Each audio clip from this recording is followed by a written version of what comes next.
ನಮಸ್ಕಾರ ವಿದ್ಯುತ್ ವಾಣಿ ಯೂಟ್ಯೂಬ್ ಚಾನಲ್ಗೆ ಸ್ವಾಗತ. ನಾನು ಪ್ರಭುದೇವ್.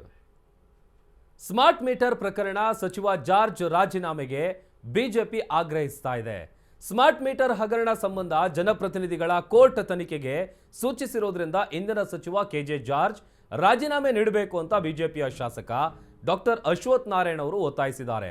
ಸುದ್ದಿಗೋಷ್ಠಿ ನಡೆಸಿದಂತ ಅವರು ಸಚಿವ ಜಾರ್ಜ್ 15,000 ಕೋಟಿ ರೂಪಾಯಿ ಹಗರಣದಲ್ಲಿ ಸಿಲುಕಿದ್ದು ಕೂಡಲೇ ಅವರು ರಾಜೀನಾಮೆಯನ್ನ ಕೊಡಬೇಕು, ಇಲ್ಲದಿದ್ದರೆ ಸಿಎಂ ಸಿದ್ದರಾಮಯ್ಯನವರು ಸಂಪುಟದಿಂದ ಕೈಬಿಡಬೇಕು ಅಂತ ಒತ್ತಾಯ ಮಾಡಿದ್ದಾರೆ. ಒಂದು ವೇಳೆ ಮುಖ್ಯಮಂತ್ರಿಯವರು ಸಚಿವ ಜಾರ್ಜ್ ವಿರುದ್ಧ ಕ್ರಮ ಕೈಗೊಳ್ಳದಿದ್ರೆ ಈ ಹಗರಣ ಅವರಿಗೆ ಸುತ್ತಿಕೊಳ್ಳುತ್ತೆ ಅಂತ ಎಚ್ಚರಿಕೆಯನ್ನ ಕೊಟ್ಟಿದ್ದಾರೆ ಅಶ್ವಥ್ ನಾರಾಯಣ್. ಈ ಬಗ್ಗೆ ಸಿದ್ದರಾಮಯ್ಯನವರು ವಿವರಣೆ ನೀಡಬೇಕು. ಅರ್ಹತೆ ಇಲ್ಲದವರಿಗೆ ಗುತ್ತಿಗೆ ನೀಡಿದ್ದು, ಕಪ್ಪು ಪಟ್ಟಿಯಲ್ಲಿರುವ ಕಂಪನಿ ಜೊತೆಗೆ ಒಡಂಬಡಿಕೆ, ನಿಯಮಾವಳಿ ಉಲ್ಲಂಘನೆ, ಸ್ಮಾರ್ಟ್ ಮೀಟರ್ಗೆ ದೇಶದಲ್ಲೇ ಗರಿಷ್ಠ ದರ ನಿಗದಿ ಮತ್ತು ಸ್ಮಾರ್ಟ್ ಮೀಟರ್ ಕಡ್ಡಾಯವಿಲ್ಲದಿದ್ರೂ ಕಡ್ಡಾಯಗೊಳಿಸಿದ್ದಾರೆ ಅಂತ ಅಸಮಾಧಾನ ಹೊರಹಾಕಿದ್ದಾರೆ. ಇನ್ನು ಕಳೆದ ಏಪ್ರಿಲ್ನಲ್ಲಿ ಲೋಕಾಯುಕ್ತಕ್ಕೆ ಬಿಜೆಪಿ ದೂರು ನೀಡಿದ್ರೂ ಕೂಡ ಕ್ರಮ ಕೈಗೊಂಡಿಲ್ಲ.